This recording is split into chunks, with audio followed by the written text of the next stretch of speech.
एक बड़ी पुरानी कहावत है, कहते हैं समय बड़ा बलवान और काल बड़ो शिकारी। कुछ वैसा ही देखने को मिल रहा है इस वक्त। डोनाल्ड ट्रंप का भी मैसेज आया 26 जनवरी के लिए, लेकिन सबसे अजीब बात एक वीडियो बेसेंट की बहुत चर्चा में आ रही है, जहां देखने को मिल रहा है बेसेंट यूरोपीय यूनियन और भारत के ट्रेड डील पर बड़े दुखी नजर आ रहे हैं और दुखी होकर कह रहे हैं कि हमने बहुत बड़ा बलिदान किया, यूरोप वाले समझे नहीं। आखिरकार क्या हो गया है? और अभी इनको एक और झटका लग रहा है क्योंकि कनाडा अब भारत की तरफ आ रहा है। जियोपॉलिटिक्स में बहुत कुछ चल रहा है, हमेशा की तरह वर्ल्ड मिरर के इस एपिसोड में जानने को मिलेगा बहुत कुछ। आइए जानते हैं इन खबरों को विस्तार से। अमेरिकी एम्बेसडर गौर, इन्होंने एक ट्वीट किया जिसमें इन्होंने बधाइयां भी दी 26 जनवरी की। साथ ही ये कहा कि बड़ा अच्छा लगा देखकर, मैं तो बड़ा रोमांचित हो गया जब अमेरिकी जेट को देखा।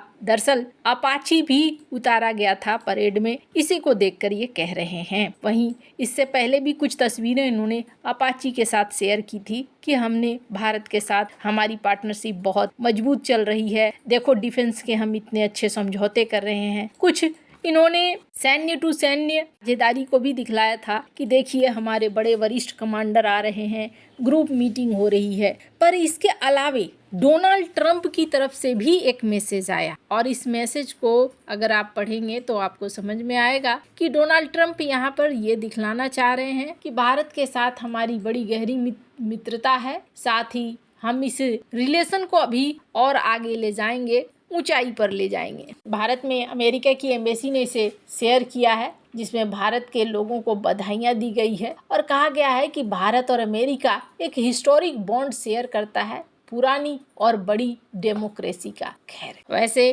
ट्रंप का थोड़ा फीका था, लेकिन सर्जियो गौर की बधाई, जिसमें इन्होंने अमेरिका भारत के स्ट्रेटजिक पार्टनरशिप की भी बात की है। लेकिन इन सब के बीच में ये देखने को मिल रहा है कि यूरोपीय यूनियन के साथ फ्री ट्रेड एग्रीमेंट के बाद अब कनाडा भी भारत के रास्ते आता हुआ दिख रहा है। अमेरिका के साथ कनाडा का तनाव बढ़ता चला गया है। चाइना मामले में अमेरिका ने कनाडा को ये कहा कि अगर तुमने उसके साथ फ्री ट्रेड डील की तो फिर तुम्हारे ऊपर 100% टैरिफ। कनाडा ने कहा कि ठीक है, हम नहीं करेंगे, लेकिन अब ये भारत की तरफ आते हुए दिख रहे हैं। कनाडा के विदेश मंत्री भारत के दौरे पर हैं और उन्होंने कहा है कि देश अब केवल अमेरिका पर निर्भर नहीं रह सकता है, अन्य देशों के साथ व्यापार बढ़ाना उसकी मजबूरी है। सबसे पहले उसने चीन के साथ व्यापारिक समझौता किया और वो अब भारतीय बाजार में दिलचस्पी ले रहा है। कनाडा का ये बयान ऐसे समय में आया है जब अमेरिकी राष्ट्रपति डोनाल्ड ट्रंप ने ये चेतावनी दी थी कि अगर ऐसा होता है चाइना के साथ तो मुश्किल होगी। कनाडा के विदेश मंत्री अनीता आनंद ने कहा कि हमें कनाडाई इकोनॉमी को सुरक्षित और मजबूत बनाना है और इसके लिए अलग अलग देशों के साथ व्यापार फैलाना जरूरी है। यही वजह है कि हम चीन गए, अब हम भारत जाएंगे और किसी एक देश पर पूरी तरीके से निर्भर नहीं रहेंगे। इसी रणनीति के तहत कनाडा के ऊर्जा मंत्री टिम हॉजसन भारत के गोवा दौरे पर जा रहे हैं, जहां वे एक एनर्जी सम्मेलन में भी हिस्सा लेंगे और भारतीय उद्योग जगत के साथ साथ पीएम मोदी की सरकार के अधिकारियों से मुलाकात करेंगे। इस दौरान दोनों देशों के बीच critical minerals, uranium, liquefied natural gas को लेकर हो सकता है कि कोई एग्रीमेंट बने। हाल ही में चीन और कनाडा के बीच में भी एक समझौता हुआ है, लेकिन उस पर अभी गाज गिरी हुई है। वैसे कनाडा चीनी इलेक्ट्रिक वाहनों पर टैरिफ कम करेगा, बदले में चीन से खाद्य पदार्थ जैसे कनोला, बीफ और ये व्यापारिक रियायतें पर मिलेंगी। वैसे अनीता आनंद ने यह भी कहा कि अमेरिका और कनाडा के रिश्ते अब भी मजबूत हैं और आगे भी बने रहने की उम्मीद है। दोनों देशों के बीच व्यापार दुनिया के सबसे बड़े द्विपक्षीय व्यापारिक संबंधों में से एक है, भले ही टैरिफ को लेकर तनाव चल रहा हो। अमेरिकी ट्रेजरी सेक्रेटरी स्कॉट बेसेंट ने कहा है कि अमेरिका और कनाडा की अर्थव्यवस्थाएं आपस में गहराई से जुड़ी हैं। कई प्रोडक्ट निर्माण के दौरान 6 बार सीमा पार करते हैं। हालांकि उन्होंने ये भी चेतावनी दी कि अमेरिका नहीं चाहता है कि चीन अपने सस्ते सामान कनाडा के जरिए अमेरिका के बाजार में उतारे। वैसे जिस तरीके से डोनाल्ड ट्रंप ने किया है अब उसका असर दिखना शुरू हो गया है। अब दुनिया के देश अलग अलग रास्ता ढूंढना शुरू कर रहे हैं, दूसरे देशों के साथ व्यापार भी शुरू करना चाहते हैं। इटली की मेलोनी, इन्होंने भी एक बयान दिया है। इन्होंने हाल ही में एक बयान दिया जिसमें कहा कि देखिए, अब ये एक ऐसा मौका है जो हमारे ऊपर आपदा आ चुकी है, तो आपदा को हमें अवसर में बदल देना है। अब हमें अपने देश की तरफ देखना है, अपने देश के अंदर निर्माण करना है। ये सेम लाइन वैसी ही लाइन है जो लाइन पीएम मोदी ने इस्तेमाल किया था कि आपदा को हमें अवसर में बदल देना है। कोरोना काल में ये बात कही गई थी और अब जाकर इटली को भी समझ में ये बात आ रही है। लेकिन भारत और यूरोपीय यूनियन के एग्रीमेंट से अमेरिका कुछ खुश नजर नहीं आ रहा है। स्कॉट बेसेंट ने पहले भी इस बात को कहा था कि हमने यूरोप को कहा कि आप भारत के ऊपर टैरिफ लगाओ, लेकिन उन्होंने भारत के ऊपर टैरिफ नहीं लगाया। और अब यहाँ पर एक वीडियो फिर से सर्कुलेट हो रहा है इनका। 25 तारीख को एक इन्होंने इंटरव्यू दिया एक चैनल पर, जिसका ये वीडियो है। मैं चाहती हूँ इस वीडियो को थोड़ा आप सुने। That he has worked to negotiate a settlement on Russia, Ukraine. The U.S. has made much bigger sacrifices than the Europeans have. We have put 25% tariffs on India for buying Russian oil. Guess what happened last week? The Europeans signed a trade deal with India.